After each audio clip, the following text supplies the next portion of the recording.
Video are from the member's best recollection and may not be fully accurate. This video is intended for entertainment purposes only. Always consult with your local union about your rights and duties at your workplace. The opinions shared on this video are our own and do not necessarily represent my employer's positions, strategies, or opinions. All views shared are protected under the National Labor Relations Act.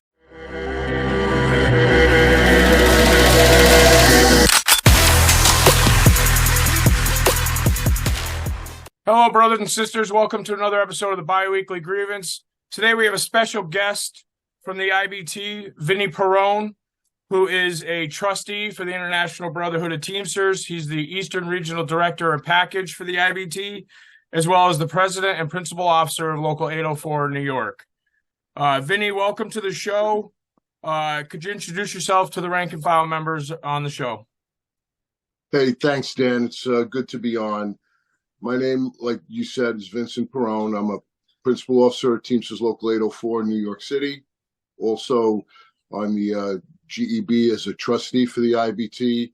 And basically, I've been dealing with UPS for 30 years, 25 of them as a package car driver.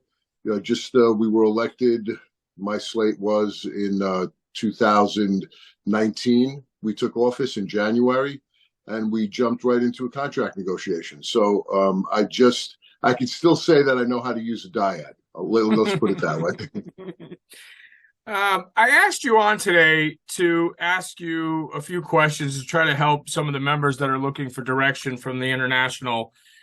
In your bio on International, it says that you coordinated a vote no by a 95% vote in 2018 on that contract. My question is, how does this contract differ from the 2018 contract, in your opinion?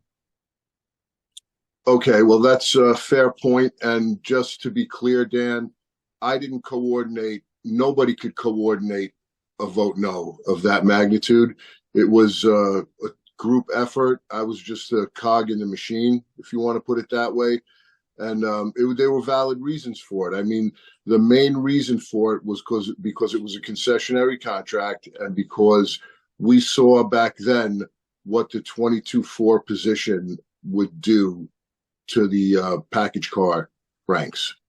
Mm-hmm. So that, it was a vote no. There were more vote no's organized before this. I mean, but it was all around concessionary contracts. That's what led to vote no movements.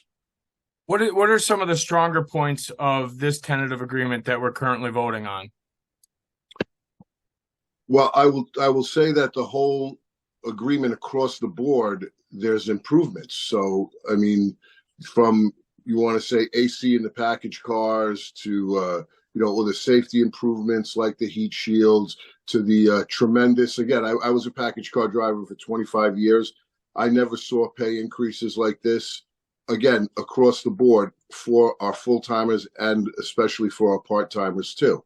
So there's locks on subcontracting, the autonomous vehicles and drones, even as far as if there's emergency conditions across the country, UPS, like with the pandemic, they just went to different locals. They came to my local, to me too, to try to get work rules relaxed and to allow seasonals and such. But now they're not allowed to do that. They have to negotiate directly with the International, which is a tremendous achievement for us, that they can't just go to locals and make, side deals to try to get away with stuff. So it's across the board. Like there's not a concession in this contract. Can you give the members an idea of how negotiations work? Obviously Sean has great charisma and really sparked an energy movement this last year with the members and got them fired up and ready for a fight. Can you explain how negotiations work and the difference between demands and expectations in a negotiation? Sure. I mean, whenever we go in and start negotiating, you set your goals super high. You set the bar very high. the company's going to set it really low. And you're going to hope to meet somewhere above the middle for your own interests, right? I mean, there's a rule to negotiations that people walk away. If people walk away from the table not totally satisfied, it's a good negotiations and you've done your job. I feel that, you know, Sean did set the bar high. He had a plan from the very beginning about how he was going to, and we all were going to, you know, hit social media, you know, put the onus on the company, you know, put the burden on them to, you know, not ask us for concessions or know that we weren't going to agree to any. I mean, there was a plan with the media. And I think it's a little bit funny that, you know, for 25, 30 years, actually, that I've been a Teamster, and I'm only a first generation Teamster, that all we've seen is brownouts and no information going out there. So this time around, the information was put out there from the beginning. The plan was put out there from the beginning. The basically the assault on social media and hitting Good Morning America, CNN, right? So that was great because it did put tremendous pressure on the company. But when you go into negotiations, you know, you set the bar high. You know, you delineate your goals, what you're going for, but you also have to understand that a lot of these issues, no company's ever going to give in, right? So the threat of a strike, the legitimate threat of a strike was incredible. It really helped us a lot in negotiations, but that's sort of the way it works. I mean, we went through it locally beforehand, and they weren't moving. See, UPS, and I can't equate it to other big companies because they're the biggest company in the world as far as a collective bargaining agreement, but they have been too used to doing things for too long, right? And getting their way as far as stalling, as far as giving concessions, knowing that in the past that the Teamsters wouldn't be putting out everything on social media, which we did this time. So you set your goal, you set your bar high, and you hope that you don't want to go down here, but you want to be up here, you know, to get the contract that you want and that the members deserve. So next, that leads me into, you know, obviously there's been a lot of backlash by a certain portion of the membership. And one of the things I'm asking you is, what would you say to those who think this contract didn't go far enough, or that a strike was necessary to achieve the goals that we were going for? Well, Dan, you know me a little bit, and there are people around the country that know me. So I'm one of the people that, in theory, wants to strike this company every single day. I mean, I have company lawyers in arbitrations. I mean, we're talking the same lawyers that sat down to negotiate for them in Washington, crying to arbitrators that all this person wants to do is strike this company. And it's true, you know, for a valid reason. But then you have to temper that, because now all of a sudden I'm a voice of reason. And you have to realize that if we get across the board massive improvements, then it worked. You know, the strike threat worked. The company caved, they buckled, however you want to call it. And we got what we wanted. And it's a beautiful stepping stone for future negotiations, because that's what you want to do. I mean, the goal of a union, I was always told from my shop stewards, from my business agents, from leaders across the country, to leave it in a better place than it was before. And I think we're well on our way to doing that. It's great. We could say we want a national strike and all this other stuff, but the reality is that if this company would have been struck, right, and it would have had to be for a really good reason, right? Like, I mean, if they would have been struck, a lot of members wouldn't have come back to work. That's just the reality. And Sean knew that, and he said it, right? So we got what we wanted, in our opinion, and, you know, we didn't have to go to that level. That's always, you know, it's always great not to have to press the nuclear button. It's a tough balance to take because, you know, I think the members in general over the last years, and obviously as a rank and file person yourself, you understand that this company's abused us for so long and gotten away with so much. I think that Sean's charisma set everybody's expectations very high, and sometimes with not understanding how negotiations work, it can lead to disappointment. And I think it's important that you're on here to explain to members the difference between expectations and demands, because I think there's a lot of confusion about that right now. Well, can I just jump in? You know, Sure. we're just spitballing here and talking off the top of our heads. But the goal is that you want as many members involved in the union as possible, correct? Mm-hmm. Absolutely. You don't want people just turning away in right to work states, not signing cards. You know, you want people to go to union meetings, to be involved, to participate, to be informed, right? But there's that danger, and I don't think it's a big danger, because I think as long as you educate the members going forward, it's great. Mm-hmm. You know, it's a value, it's a plus. But there's always a danger that the people that started too soon to get involved, now they think that something's going to happen right away, and a lot of times it doesn't. You know, you have to temper your passion sometimes. You know, I did it myself when I started. I got involved and I was like, yeah, but why can't it be like this? Why can't it be like that? You know, and now when you see the way it is from the inside, I understand that I shouldn't have acted the way I did sometimes in the past, if you want to put it that way. You know, I've said to members several times that, you know, that Sean and Fred were not going to be able to right every wrong that's been happened to us over the last 25, 30 years. And, you know, this contract definitely takes a step in the right direction in a lot of those areas. How does a strong contract at UPS help us organize Amazon? And why is that so important to the Teamsters?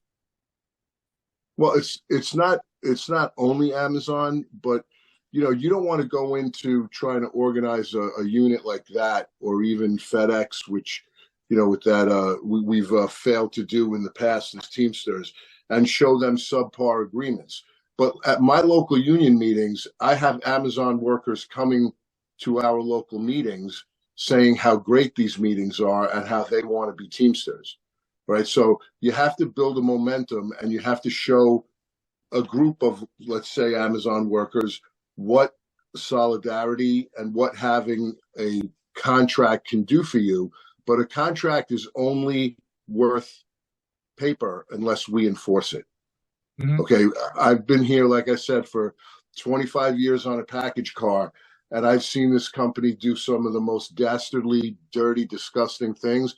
And people that know me, people that don't even know me, know that I call them out on it every day.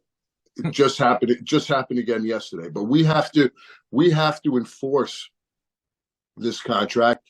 And you know what? Having a group of active members is going to help us do that. And I think that part of the anger in some places is also because the people know how dirty, our members know how dirty this company is. And I've had people in my local that wanted to strike them just for the sake of striking them, to get back at them for the harassment, for the constant violations of the contract, you know. But we're going to temper ourselves, and we already have a plan. Sean already has a plan about picking out, you know, topics monthly or you know, every 2 months, issues that are forward, whether it's, you know, heat or 9/5 or whatever the issue is nationally. And this is what this company can't stand, right?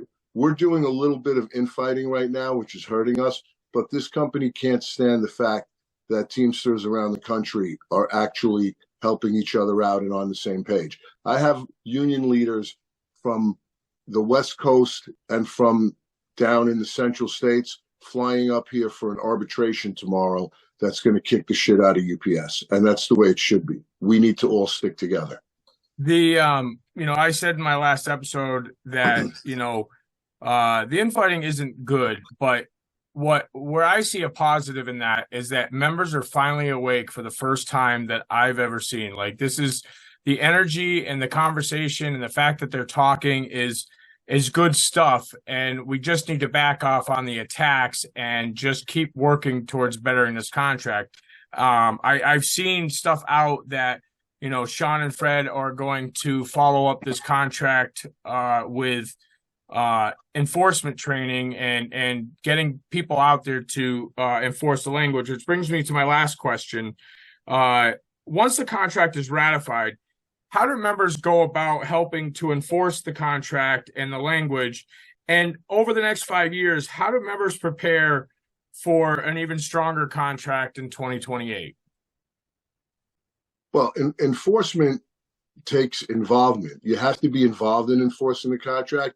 You have to be the eyes and ears for your union. You are the union, basically. You have to not let the company get away with contract violations. You have to file grievances constantly. That's going to bring the hot topic issues to the forefront. We can't turn a blind eye to what the company's doing, right? Because we want, like, for example, we want more full-time jobs created, but there's places across this country where our members just let supervisors work without saying anything, right? That's a big issue. The grievances have to be put in. Look, we got elimination of 4 6-day overtime and package, which was something that came to the forefront in the surveys. Okay, which surveys everybody should have participated in the surveys. We went through thousands of proposals, so we got rid of the 4 6-day punch and package, right? But now going forward, if people are still that adamant about a 4 6-day punch period, then we can handle that next time. Okay, but the enforcement has to be there from our members, business agents, principal officers. I have 17 buildings. I can't personally walk around to 17 buildings and make the company adhere to the contract. We also have to have our members follow the contract themselves because, it's not a one-way street. There's rules in there that we have to abide by, such as not working our vacations, taking our breaks, our lunches, our meal periods, not running them and just working through them, right? Not going home. You should be working 40 hours a week. This is all stuff that, we scream from the rooftop, but some of our members just don't adhere to it, right? So don't make side deals with the company, grieve them, and put the onus on your local unions, right? Because that's the way it should be, right? You have to give us an opportunity to fail in that situation and just, adhere to the contract ourselves, listen for information. We can't just be involved like this during a contract negotiations. We have to be involved for the next 5 years to build momentum, even more momentum for the next one. Absolutely.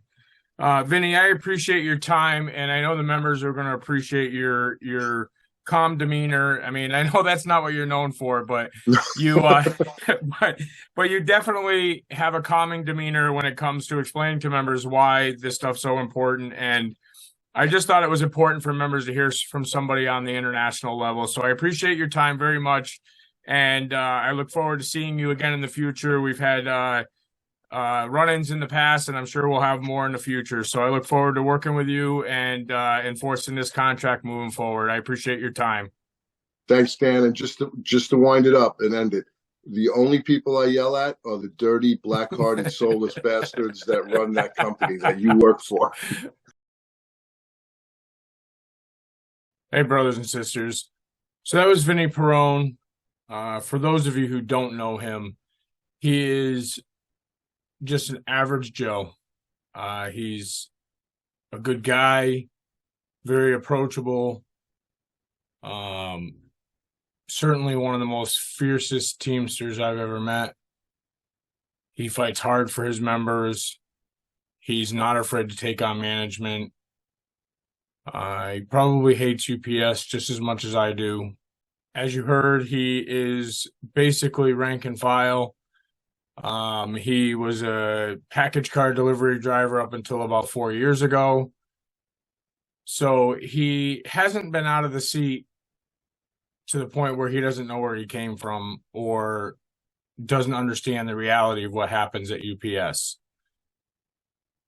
Again, I'm not pushing a vote yes or a vote no movement, but I thought it was fair to hear from somebody from the IBT level about what happens in negotiations and why things came out the way they did. It there's been a lot of messages from the IBT, but I felt like adding a personal touch to it and having somebody actually speak upon negotiations, expectations, demands, just to give you a little more of a glimpse into the window of the thinking behind this contract. Again, there's a lot of strong things in this contract. We won back a concession that was given or forced down our throat in 2018 with the 22-4s. That is actually really big, guys. There is definitely some considerable pay raises. Some would argue with inflation, is it really as big? Bottom line, in the end, our paychecks are going up. And, the pay raises that the part-timers are getting are nearly 50% of what starting wages were for part-timers in this last contract. So there's arguments to be made on both sides for sure. Again, I'll repeat, one of the things I'm most disappointed in this contract is that, as somebody who's been on the brunt end of the harassment of this company over the last year and a half, I was disappointed that there wasn't any more significant language in the national. There's some significant language in my supplement, but in the national language, I was disappointed that there wasn't a whole lot addressed when it comes to harassment of the employees. This company likes to demean, bruise, and beat up and bully their employees, which is bizarre to me because all the employees, the preloaders, the local sorts, the auditors, the drivers, the feeder drivers, each and every one of us are the backbone to this company, and they wouldn't be so successful without us. I just don't understand why this company doesn't see it that way. But here nor there, here we are now with this tentative agreement that we all need to vote on. And the goal of negotiations is always to move forward. And I think we've done that.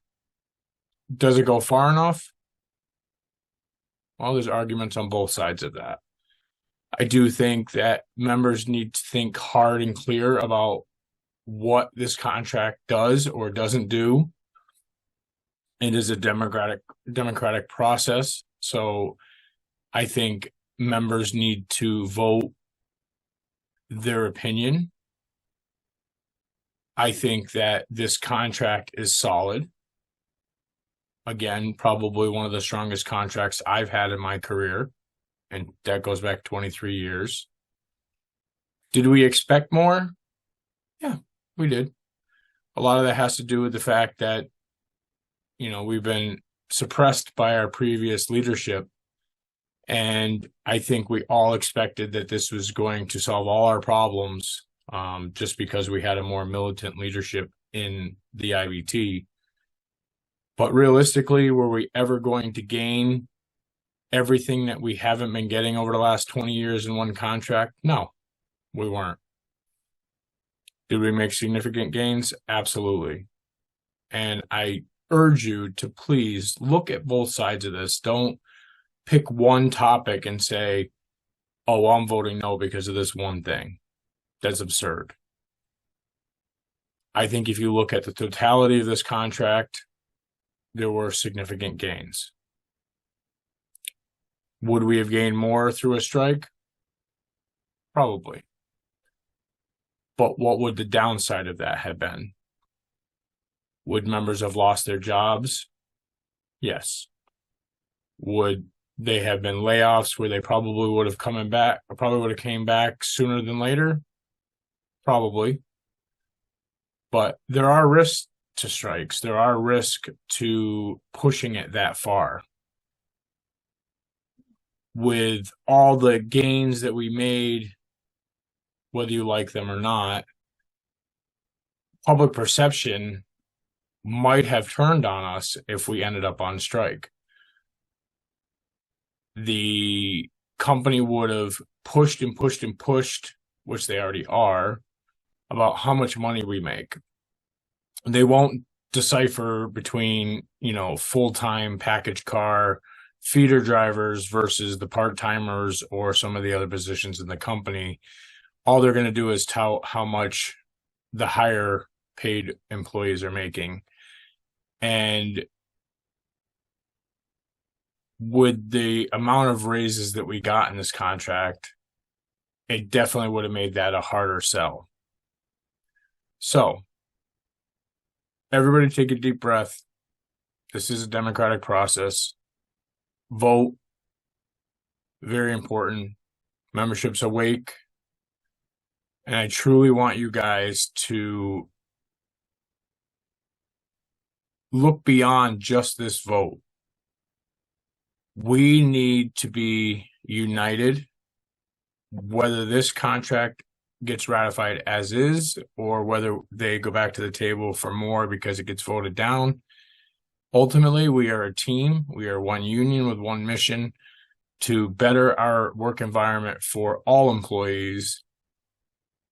And regardless of what the final contract is in this negotiation, we need everybody to stay awake and enforce the language of the contract, work together in solidarity, and start planning for 2028. I know that sounds ridiculous being 5 years down the road, but if we work hard as a union, we can make anything happen. And I truly believe that. I think that Sean and Fred are excellent leaders. I think Sean's charisma and the battle cry really set an extremely high bar for the membership. And I think that's where some of the disappointment comes from. And that's not his fault. He did his job and he did a great job at it. But I think members truly expected everything. And that's not realistic. Are there things that we could have gotten that we didn't? Again, that's for you to decide. I truly stand in solidarity with each and every one of you. My goal is to educate our members, to better our union, and to present a solid front to all of you as to how we move forward. Solidarity forever, brothers and sisters, and we'll see you soon. Thank you for tuning in. Please like, subscribe, and share. I appreciate all your efforts. After years of hard work and dedication, finally got all my ducks in a row.